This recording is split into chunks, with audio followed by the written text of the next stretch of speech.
ओम नमः सिद्धेभ्यः।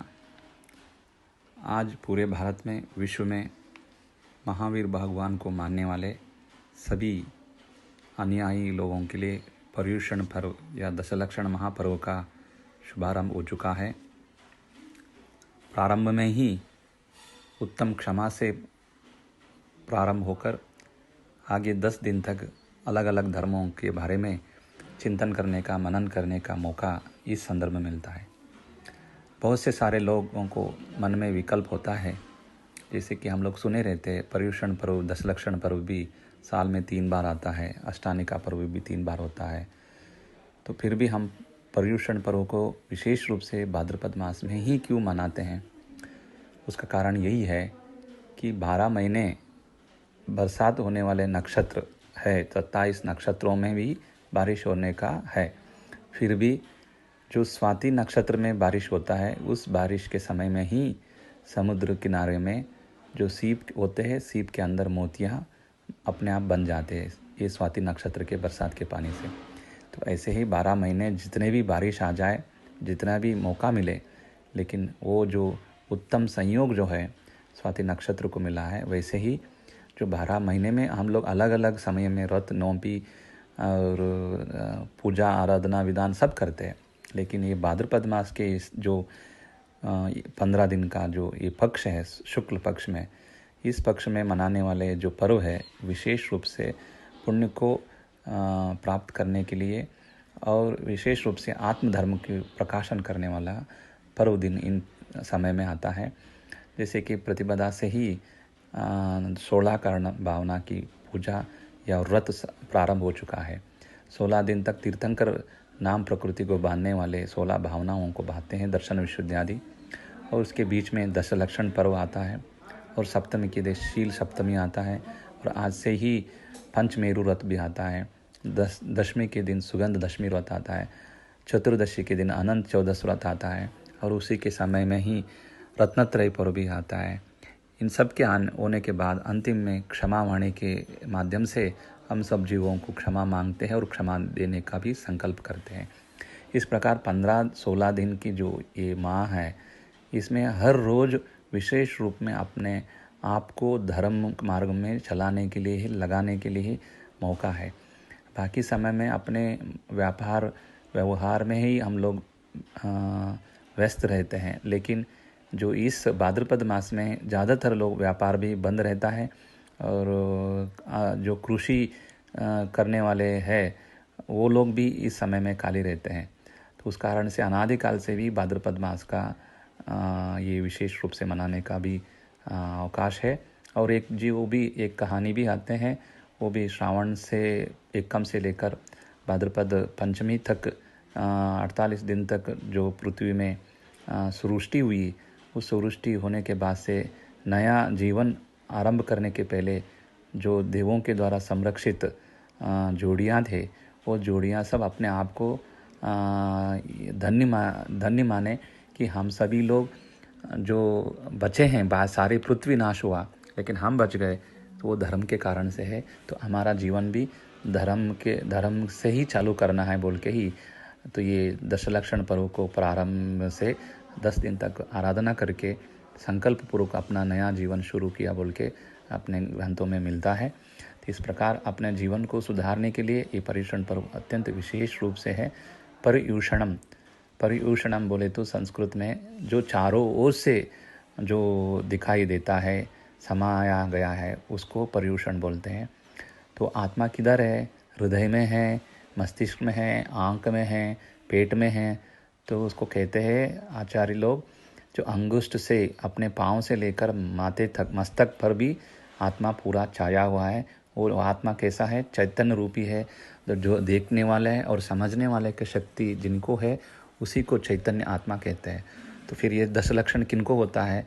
जो जीव है, जो चैतन्य आत्मा है, उन सबको भी ये दशलक्षण धर्म अंदर अपने आप है। तो फिर दशलक्षण धर्म होने से क्या होता है? दशलक्षण धर्म जिनको प्राप्त होता है या उनका दर्शन जिनको पूर्ण रूप से होता है, वो अरिहंत भगवान बनते। तो फिर हम क्यों नहीं बने अरिहंत?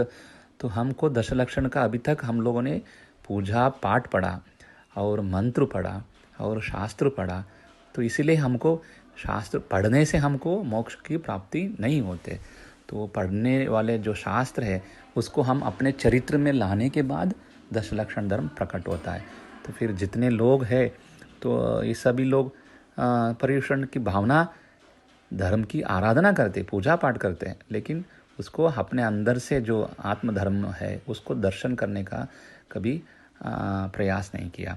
तो जो प्रयास करते हैं वो दिगंबर मुनि है, अपने आप प्रयास करते, नित्य आराधना करते हैं। तो तत्वार सूत्र में जो 9वें अध्याय में बोलते हैं, धर्म अनुप्रेक्षा, जो इनको भाने से संवर तत्व की प्राप्ति होती है। तो जिनको संवर होता है, कर्मों की, नया कर्म की आश्रव ना होने से जो कर्म संवर हो करने के बाद निर्जरा होती है, उसके बाद मोक्ष तत्व अपने आप प्राप्त होती है बोल के तत्वार सूत्र में कहा है। तो इसी कारण से जिनको कर्मों की निर्जरा करनी है, मोक्ष को प्राप्त करनी है, तो उन सबको 10 लक्षण धर्म और 12 अनुप्रेक्षाएँ हैं और 16 कारण भावना है। इनको बार बार, एक बार नहीं, बार बार, और सिर्फ 10 लक्षण के दिन नहीं, जो 10 लक्षण दिन में हमको ये एक प्रैक्टिकल एग्ज़ाम है। 10 दिन हम एक जगह पर एक जैसे बैठ के अपने आप को नियंत्रण में रखने के बाद ये इसको अभ्यास करना है। 10 दिन इसको अभ्यास का समय कह सकते हैं। 10 दिन हम अभ्यास करने के बाद बाकी 355 दिन इसको हम अपने जीवन में उतार सकते हैं। इसलिए कहते हैं आचार्य, ये 10 लक्षण धर्म, ये 16 कारण भावनाएं या 12 भावनाएं जो होते हैं उसको बार बार चिंतन और मनन करना चाहिए। इससे अपने कर्मों की निर्जरा होगी। तो ये कर्म ये पूर्ण रूप से कौन कर सकते हैं? तो हम लोग कहते हैं दिगंबर मुनि जो दीक्षा लेकर अपने व्रतों को पालन करते हैं, उत्तम महारथी होते हैं, वही इन 10 धर्मों को पूर्ण रूप से अपने आप को 10 धर्म के दर्शन कर सकते हैं। तो हम लोग भी श्रावक होने से जितना हो सकता है उतना अनुव्रत को धारण करते हुए, अपना जो नित्य नियम है उन सबको पालन करते हुए, स्वाध्याय करते हुए, तो शास्त्रों की स्वाध्याय करके, अभ्यास करके हम इन गुणों को पहले समझ ले, फिर उसके बाद अपना जीवन में उतारने के लिए एक दिन सर्वसंग परित्याग करके संन्यास लेकर मोक्ष मार्ग के रास्ते पर चलने के बाद हमें भी 10 लक्षण धर्म का दर्शन होगा।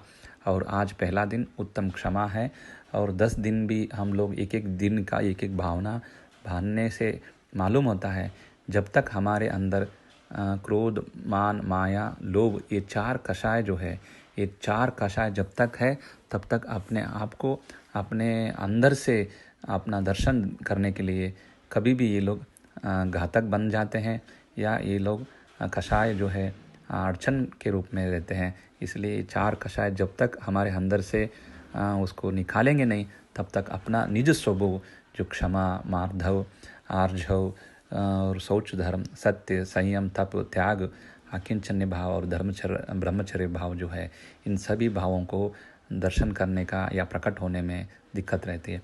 तो कहते हैं आचार्य, ये कोप जो है, कोप बोलते हैं, क्रोध बोलते हैं, गुस्सा बोलते हैं व्यवहारिक में, तो इसके कारण से हमारे अनेक हानि होती है।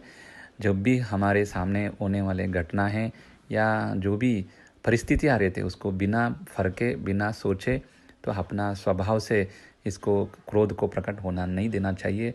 तो इसका विशेष रूप से हम देखा चाहिए उत्तम उदाहरण आज तक भी, आगे भविष्य काल तक भी पार्श्वनाथ तीर्थंकर भगवान का चरित्र है।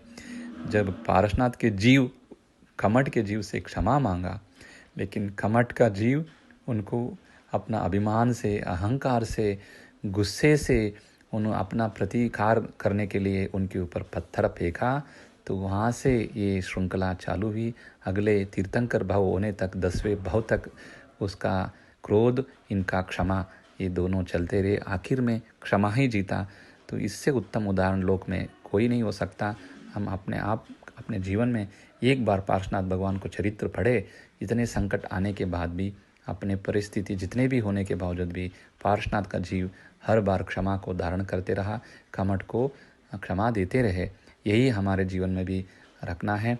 व्यवहार में अनेक बार हमको गुस्सा करने का या गुस्सा देने जैसे मौका मिल जाते हैं, तो भी श्रावकों के लिए अनंत आनबंदी सभी के लिए मना कर दिया है आचार्यों ने।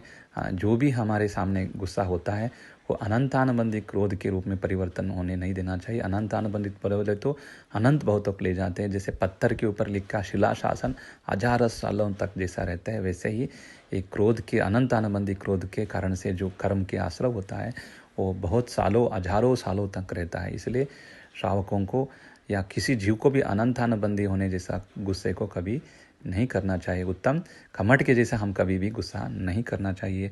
अप्रत्याख्यान के जो श्रावक होते हैं उनको अप्रत्याख्यान के कषाय करने का जब तक त्याग नहीं करेंगे तब तक श्रावक का व्रत भी नहीं होता है। इसलिए तो अप्रत्याख्यान करने जैसा भी हम लोग नहीं होना चाहिए। हमारे लिए जब कभी भी चारों कषाय है, प्रत्याख्यान है, जो साधु बनने के लिए है तो बनना है तो वो प्रत्याख्यान क्रोध त्याग करे तो ही साधु बन सकते हैं। और आखिर में अरिहंत बनना है, संजोल कषान भी त्याग करना पड़ता है 10वें गुण स्थान में। इस प्रकार हम लोग यथास्थिति को जानते हुए जब तक हमारे लिए जो परिस्थिति है उसको अनंतानुबंधी के बनने के लिए परिवर्तन होने के लिए ना देते हुए हमारा जो भी गुस्सा व्यवहार में अगर क्रोध का स्थिति परिस्थिति बनती है तो उसी क्षण या उसको बोलते हैं एक मुहूर्त 48 मिनट का होता है, एक मुहूर्त में या एक दिन में, एक सप्ताह में, 15 दिन के अंदर या ज़्यादा से ज़्यादा 6 महीने के अंदर किसी व्यक्ति के सामने हमारा गुस्सा क्रोध के कारण से हुए घटना को हम क्षमा नहीं करते हैं, क्षमा नहीं देते हैं तो एक वो कषाय जो होता है वो क्रोध कषाय अनंतानुबंधी कषाय के रूप में परिवर्तन हो जाते हैं। इसलिए हम सभी लोग सचेत रहना चाहिए। हमारा गुस्सा कभी भी अपने को ही, दूसरे को कुछ नहीं, वो तो क्षण में उसको नुकसान होगा, उनको मन दुखता होगा, कुछ भी होगा, लेकिन उसका ज़्यादा दोष जो है हम गुस्सा करेंगे तो हमको ही ज़्यादा नुकसान होगा। तो अपने आप को कोई भी नुकसान करना नहीं चाहिए, नहीं करते हैं। इसीलिए हम लोग सचेत रहे। ये क्रोध मान माया लोभ ये जो कषाय है ये सभी कषाय अपने आप को ही नुकसान करते हैं। हम समझते कि हमने किसी के ऊपर गुस्सा कर रहे, किसी के सामने अहंकार कर रहे, तो ये किसी के लिए नहीं है, अपने के लिए ही नुकसानदायक है। इसलिए कषाय से बचे और अपने आप को धर्म के मार्ग में चलाए। और साधु लोग आज घरों में रहकर ही धर्म आराधना करने के लिए सभी आचार्य परमेष्ठिया आदेश दिए। आज के इस कोरोना के संदर्भ में हम लोग जहाँ जहाँ जैसे जैसे हैं वहीं पर रह के इतने सालों में हम लोगों ने तो हम कैसे करें, तो इतने सालों में तो हम धर्म करते आए हैं, 10 लक्षण करते आए हैं, पूजा किए, विधान किए, तो उन सब का उपयोग कब लेंगे। तो उन सब हमने जहाँ भी आराधना की, पूजा की, ध्यान की, स्वाध्याय की, शिविर में गए, ये सभी चीज़ों को हम इन 10 दिनों में याद करते हुए अपने आप को समझने जानने का मौका है। हम सभी लोग उत्तम क्षमादि 10 लक्षण को प्राप्त करने की रास्ते पे चले और आज के उत्तम क्रोध के उत्तम क्षमा गुण को प्राप्त करने के लिए क्रोध का त्याग करें और सभी को क्षमा करें, सबसे क्षमा मांगे, सबको क्षमा, सबसे क्षमा। पार्श्वनाथ भगवान हम सभी को सदा मार्गदर्शक रहे। तो वैराग्य मार्ग पे चलने के लिए हमारे मैत्री भाव वृद्धि हो। हम सभी के लिए यही मंगल भावना पाना है बोल के सभी के लिए मंगल आशीर्वाद।